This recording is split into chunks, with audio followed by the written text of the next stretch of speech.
The Assassin's Creed franchise has quietly delivered some of the most devastating moments in gaming history, from children murdered to prove a point, to entire civilizations erased in a single fire. These games have never been afraid to go dark. Today, I'm breaking down the 10 most disturbing moments across the entire series, starting with the one that changed everything: the Pazzi conspiracy execution. Here's something people forget about Ezio Auditore. When the most iconic moment in Assassin's Creed history happens, he's not an assassin. He's not a warrior, he's a teenager, a kid who spent his days getting into fistfights and chasing girls across Florence. And on November 26, 1476, that kid watches his father and two brothers get hanged in the Piazza della Signoria while he can do absolutely nothing about it. Giovanni Auditore genuinely believed he was protecting Florence. He had zero idea the Pazzi family had been engineering his destruction from the inside. The conspiracy wasn't just about eliminating a rival, it was about making an example. That's why they did it in the most public square in all of Florence. They wanted every person in that city to watch the Auditore name die. And here's what made this revolutionary for a 2009 game.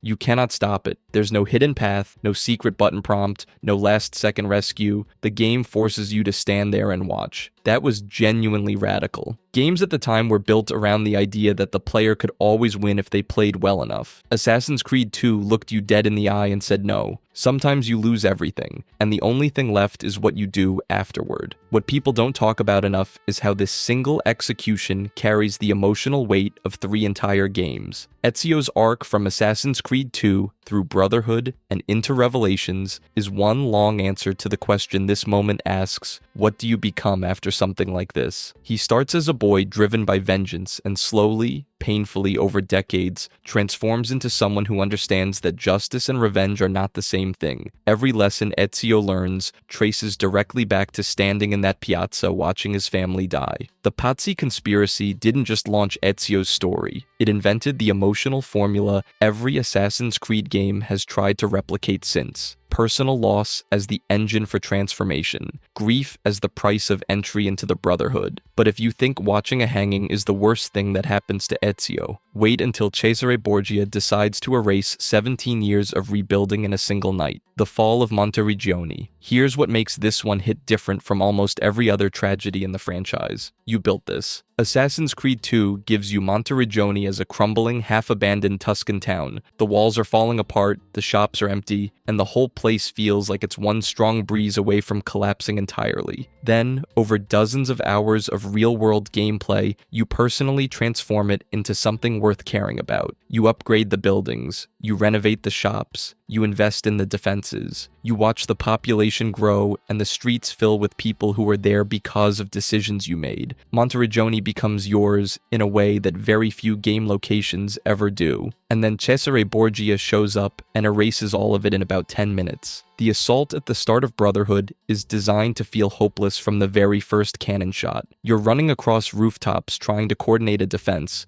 but forces breach the walls. Buildings you upgraded are on fire. Citizens you attracted to the town are dying in the streets. Every system the game spent hours teaching you to invest in is being systematically dismantled, and there is literally nothing you can do to stop it, which is, not ideal.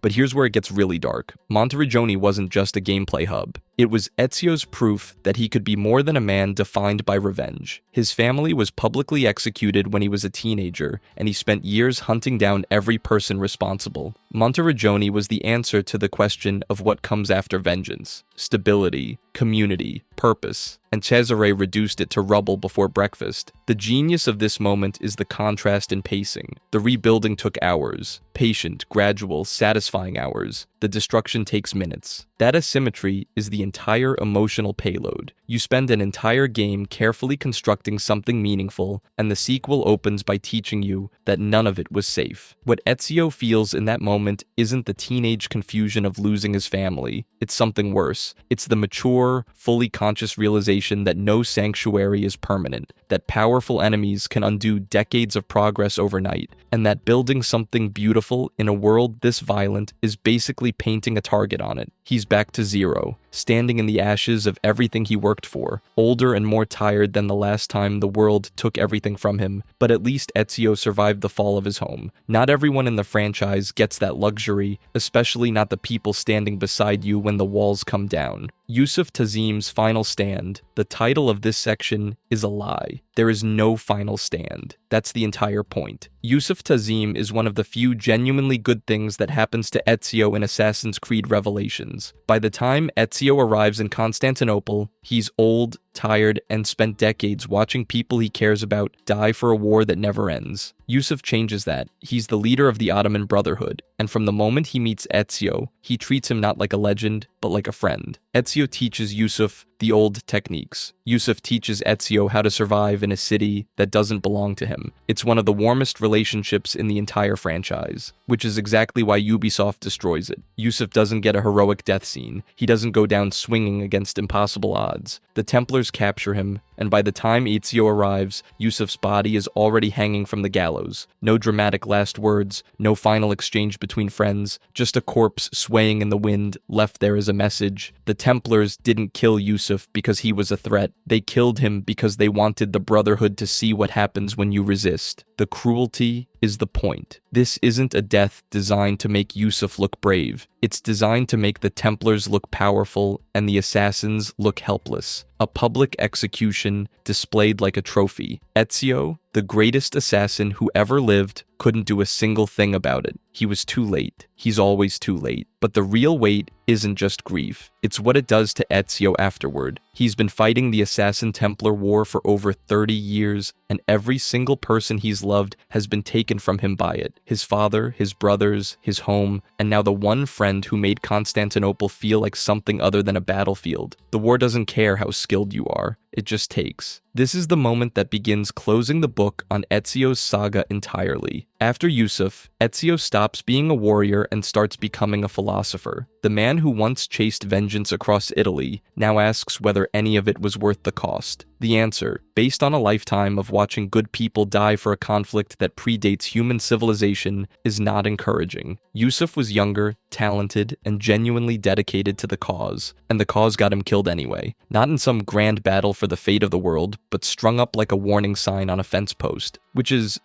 not ideal. But if you think losing a friend is the worst thing this franchise can do to a protagonist, wait until you see what it does to Connor's entire identity. Connor's choice at Kanata Satan. Most dark moments in Assassin's Creed come down to a single scene. A death, a betrayal, a body you weren't ready to see. Connor's tragedy doesn't work like that. His is a slow devastation spread across an entire game, and by the time you realize what's happening, it's already too late. Connor, born Ratten Hanake Tan, grows up in the Mohawk village of Kanata Satan. His mother is killed by the Templars before the main story even begins, burned alive in an attack on his village when he's just a child. That alone would be enough trauma for most protagonists. But the game treats it almost like a footnote, because what comes next is so much worse. Connor joins the American Revolution. He fights alongside the Patriots. He bleeds for the cause of liberty because he genuinely believes an independent America will protect his people, that freedom will extend to the Mohawk, that the men he's helping will remember who helped them. They don't. Here's where Assassin's Creed 3 becomes something most games are too cowardly to attempt. Connor's allies were never going to protect native interests. George Washington orders the burning of Iroquois villages. The revolution Connor bled for doesn't just forget about indigenous peoples, it actively displaces them.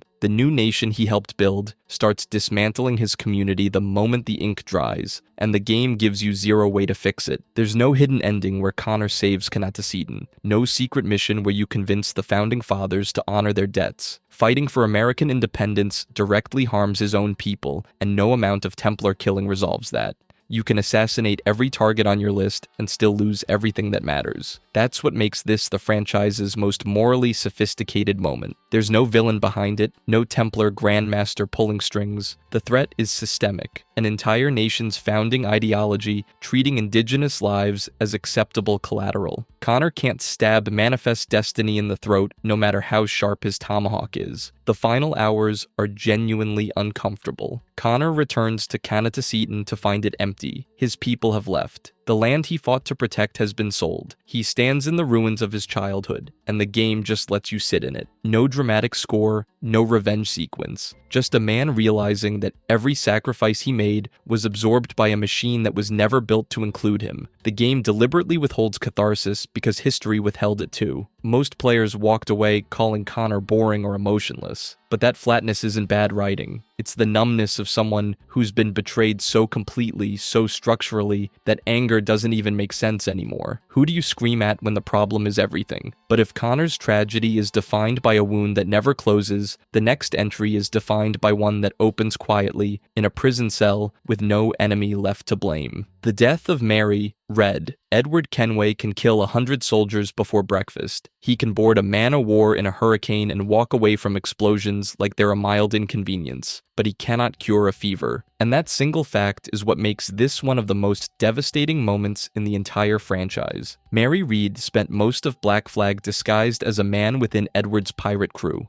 and she was the only person in his life who consistently told him the truth, not what he wanted to hear, the truth. While Edward chased gold and glory across the Caribbean, Mary was the one pulling him aside and reminding him that his ambitions had a body count. She wasn't preachy about it either. She just had this quiet, stubborn clarity that made Edward uncomfortable, because deep down, he knew she was right. Here's where it gets dark. Mary doesn't die in a dramatic sword fight. She doesn't take a bullet meant for Edward. She contracts a fever. That's it. A mundane, ordinary 18th century disease that killed thousands of people every year without caring whether they were good or evil. The Caribbean didn't discriminate. You could be the most important person on the ocean, and a mosquito bite could end you faster than a cannonball. Edward rushes to save her, because of course he does. By this point in the story, he's finally starting to understand what Mary's been telling him all along, and he arrives too late. Not dramatically too late, just too late. The kind of too late that happens in real life, where the distance between you and someone you care about turns out to be slightly longer than the time they had left. Their final conversation is what breaks people. Mary doesn't rage against her fate. She's calm. She's accepted what's happening. And instead of focusing on herself, she spends her last words worrying about him, about what he'll become after she's gone, about whether he'll finally stop running from the person he's supposed to be, which is, not ideal when you're trying to hold it together as a player. The scene is deliberately quiet.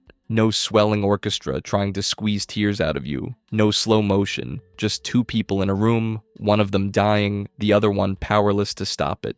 Ubisoft stripped away every tool the franchise normally uses to make death feel important. No hidden blade through the throat, no dramatic last stand. Just a fever, a conversation, and then silence. That restraint is exactly what makes it hit so hard. The entire game is a power fantasy about being the most dangerous pirate in the Caribbean, and then it pauses everything to remind you that power means absolutely nothing when biology decides your time is up. Every skill the player has spent 40 hours developing is completely, utterly useless in this moment. But if Mary's death is a quiet tragedy born from nature's indifference, the next entry is a loud one, born from something far worse. Because when Shay Cormac triggered an earthquake in Lisbon, it wasn't disease that killed thousands of innocent people. It was the Assassin Brotherhood, Shay Cormac's betrayal at Lisbon. This is the moment Assassin's Creed looked its own heroes in the eye and said, "You might be the bad guys." Shay Cormac starts Rogue as a true believer, devoted assassin, loyal to his mentor Achilles Davenport, willing to follow orders without question. So when Achilles sends him to Lisbon to retrieve a precursor artifact, Shay doesn't hesitate. Get in, grab the artifact, get out. Simple, except it's not simple. The moment Shay interacts with the artifact, the entire city destabilizes. The ground splits open, buildings collapse, thousands of civilians die in a catastrophic earthquake triggered directly by his actions,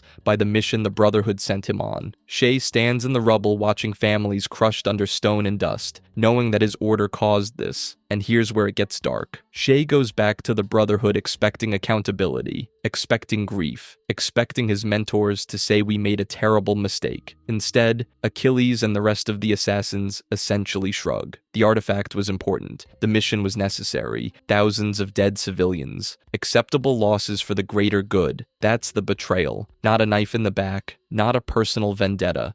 Shay is betrayed by an entire moral framework. The organization he gave his life to looked at a city full of corpses and decided the math still worked out. Sorry about Lisbon, but we needed that artifact. Cool. That's also a thing that happened. What makes this hit differently is that it forces the player to sit on the wrong side of the assassin logo. Every game before Rogue positions the assassins as freedom fighters and the Templars as authoritarian villains. Then Rogue asks a very uncomfortable question. What happens when the freedom fighters decide civilian casualties are an acceptable price for ideological purity? Because that's exactly what Achilles does. He doesn't deny the deaths. He just decides they don't matter enough to change course. Shay's eventual alliance with the Templars isn't some brainwashing arc or revenge plot. It's a man who watched his mentors refuse to mourn the people they killed and decided he couldn't stomach it anymore. The Templars aren't presented as righteous. They're presented as the lesser evil, which is somehow worse. The community is still fighting about this one. Some players call it the franchise's most brilliant piece of moral storytelling. Others argue the entire game is narrative manipulation designed to retroactively justify Templar ideology across the series, that it stacks the deck against the assassins to make a faction switch feel earned when it really isn't. Here's the thing though, that division is exactly why it works. A scene that everyone agrees on is just a scene. A scene that splits an entire fan base over whether the heroes deserve to lose their hero, that's something else entirely. You can't intellectualize thousands of people dying. You can't reframe rubble and screaming as necessary sacrifice without sounding exactly like the villains you've been fighting for 6 games. Shay didn't leave the assassins because they failed him. He left because they succeeded at something monstrous and called it progress. But if institutional betrayal can break a man's faith, imagine what happens when that betrayal starts before you're even old enough to understand it. The assassination of Arno's father. Most assassinations in this franchise are deliberate, calculated. Someone decides someone else needs to die, and they make it happen. Charles Dorian's death is exactly that. A Templar agent completing a mission with surgical precision. Young Arno Dorian is at the Palace of Versailles when it happens. His father Charles, a member of the Assassin Brotherhood, is killed by the Templar Shay Cormac during a period of brutal conflict between the two orders. Arno is a kid. He doesn't understand the politics, the factions, the centuries-old war. All he knows is that his father was alive, and then he wasn't, and the man who did it disappeared into the crowd like it was nothing. What follows is almost worse than the murder itself. Arno gets adopted by the Templar Grand Master Francois de la Serre, a man who raises him alongside his own daughter Elise. Arno grows up completely unaware of his father's true allegiance, completely unaware that the organization his adoptive father leads is the same one responsible for making him an orphan. The truth sits underneath everything like a crack in a foundation. Here's where it gets genuinely tragic though. Years later, Francois de la Serre is murdered, killed by a Templar conspiracy from within his own ranks. And this is the death that actually breaks Arno. He loses his adoptive father the same way he lost his real one, to factional violence he never asked to be part of. Arno gets blamed for the murder, thrown in the Bastille, and it's only there that he finally learns the truth about his biological father's brotherhood. So he joins the assassins, not out of some grand ideological commitment, but because he needs answers and he needs to find the people who killed de la Serre, which is, not ideal motivation for joining a secret order. The whole thing is a double tragedy stacked on top of itself. Arno's real father was killed by Templars. His adoptive father, a Templar himself, was killed by other Templars. Every parental figure this man has ever had gets taken from him by the same endless cycle of brotherhood versus order violence, and he keeps getting caught in the crossfire without ever choosing a side. And that's the thesis statement of unity right there. The French Revolution didn't just kill the guilty, it killed everyone caught in the crossfire. Charles Dorian wasn't a casualty of some grand strategic masterstroke. He was a casualty of an endless war that chews through people and spits out orphans. Francois de la Serre was the same. 2 fathers, 2 murders, 0 justice. Arno has to accept that the world he grew up in was built on lies, that the man who raised him led the very organization that destroyed his family, and that joining the assassins doesn't magically fix any of it. There's no satisfying target at the end of that road. Just 2 dead fathers and a bunch of people on both sides who think they're right. First one death, then another, and the discovery that both deaths feed the same pointless machine. Arno doesn't get closure, he gets context, and the context makes everything worse. But if a father's death at the hands of a Templar agent sounds devastating, wait until you hear about a child's death that kicks off an entire brotherhood. The tragedy of Kimu. There are dark moments in this franchise, and then there's this. Assassin's Creed. Origins opens with something most games would never attempt. It kills a child. Not off-screen, not implied. It puts you in the room and makes you watch. Kemu is the young son of Bayek and Aya,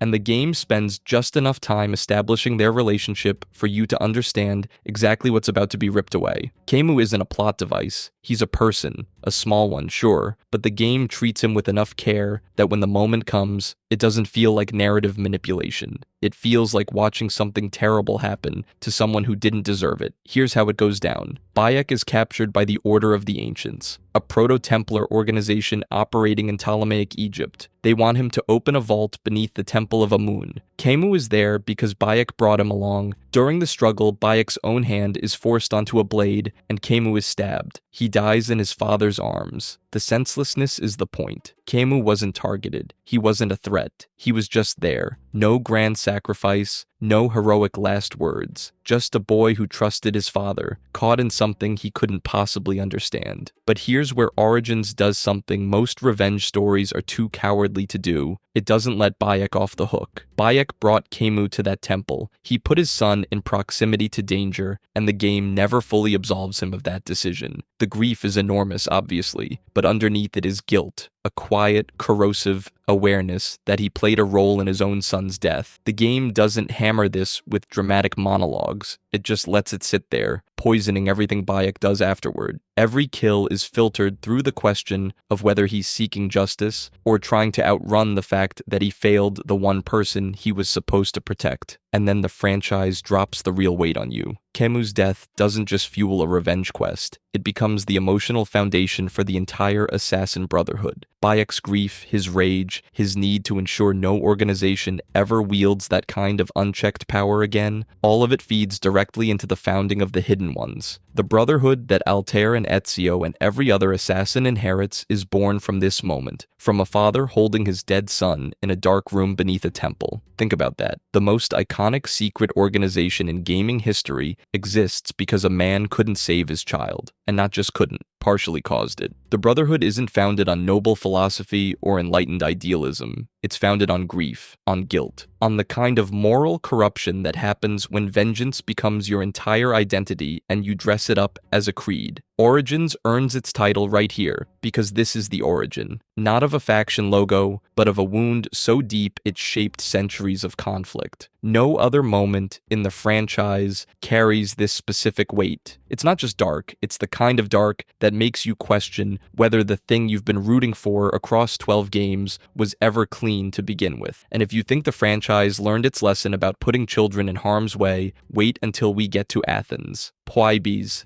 Fate in Athens. Here's the thing about Assassin's Creed Odyssey. The game spends roughly 60 hours turning you into a god. You fight mercenaries, conquer forts, take down entire fleets, and eventually start battling actual mythological creatures. Cassandra can deflect arrows, shrug off fatal wounds, and single-handedly dismantle armies without breaking a sweat, and none of it matters. Phoebe is a young orphan girl living in Kepalonia who befriends Cassandra early in the game. She's scrappy, she's optimistic, and she latches onto Cassandra with the kind of unconditional trust that only a kid who has nothing left can give. She's not a fighter. She's just a child who believes in Cassandra completely, and that belief becomes one of the only genuinely warm things in the entire game. Every interaction with Phoebe reminds you that beneath the mercenary contracts and Spartan bloodline drama, Cassandra is still capable of caring about someone small and completely defenseless, which is exactly why the Cult of Cosmos targets her. Late in the game, Cassandra arrives in Athens to find Phoebe's body. Not a quick death either. The environmental storytelling makes it clear Phoebe suffered. She was tortured. She was terrified. And she died alone, waiting for someone who could kill a Cyclops, but couldn't walk through a door fast enough. The cruelty is deliberate. This isn't a death that happens because of a failed mission. There is no hidden dialogue option. There is no secret path. Phoebe dies every single time, in every single playthrough.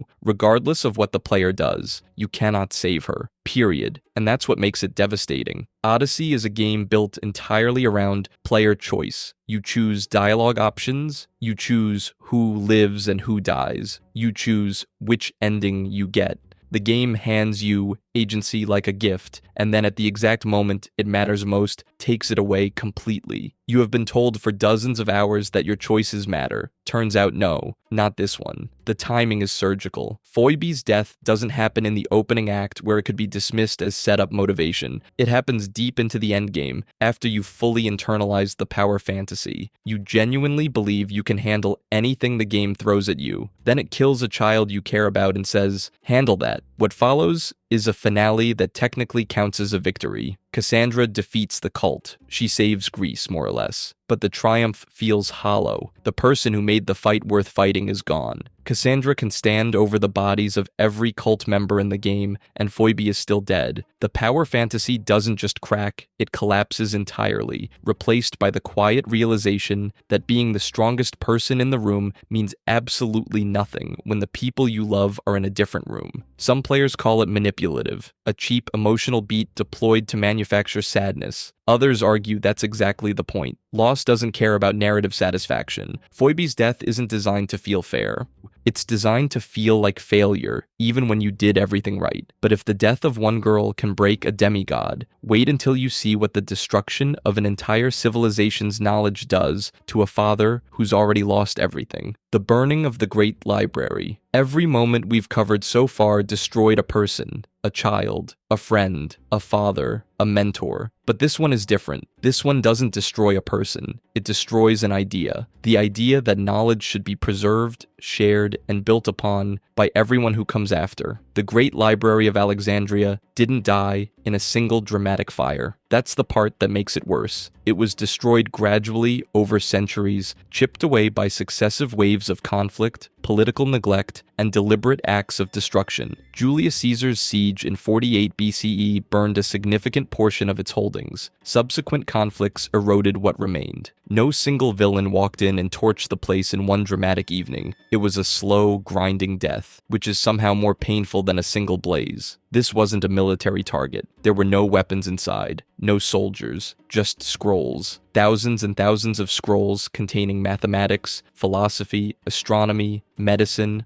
literature, history, the collected intellectual output of the ancient world, gathered in one place so anyone who wanted to learn could walk in and learn. And across the centuries, various powers looked at that and decided it wasn't worth protecting. Here's where it gets genuinely chilling. The library's decline wasn't just about fire or war, it was about priorities. Every ruler who underfunded it, every conflict where its preservation wasn't worth the effort, those were policy decisions. People in power understood that knowledge is power, not metaphorically, literally. A population that can read, reason, and access the discoveries of those who came before is extraordinarily difficult to control, so the access eroded. Nobody needed to kill every scholar. They just needed to stop caring about the institution those scholars depended on. Assassin's Creed weaves this into its mythology through the Order of the Ancients and Origins. The game lets you walk through the library while it still stands, browse its halls, see the scrolls on the shelves, and knowing what history tells us, knowing none of it survives to the modern day, gives every moment inside those walls a weight the game never has to spell out. You're standing in a place that's already dead. It just doesn't know it yet. Now, the library wasn't the only copy of everything it held. Many works survived through copies scattered across the ancient world. But the concentration of knowledge, the sheer organizational effort of housing that much scholarship in one accessible place that was irreplaceable, we will never have a complete accounting of what disappeared. The game takes that real historical wound and gives it a philosophical framework. The eternal tension between those who want humanity to learn and those who'd rather it stayed manageable. Every personal tragedy we've talked about today, every murdered child and betrayed friend, happened because of this philosophy. The Assassin-Templar War isn't really about hidden blades and rooftop chases. It's about one question the franchise has been asking since the very first game. Does humanity get to grow, or does someone get to decide the answer is no? The library fell. Not in one night, but across generations. And somewhere in the slow accumulation of neglect and violence and political calculation, the answer to that question got a little harder to find. If you enjoyed this video and want to see more, click the video on the screen now.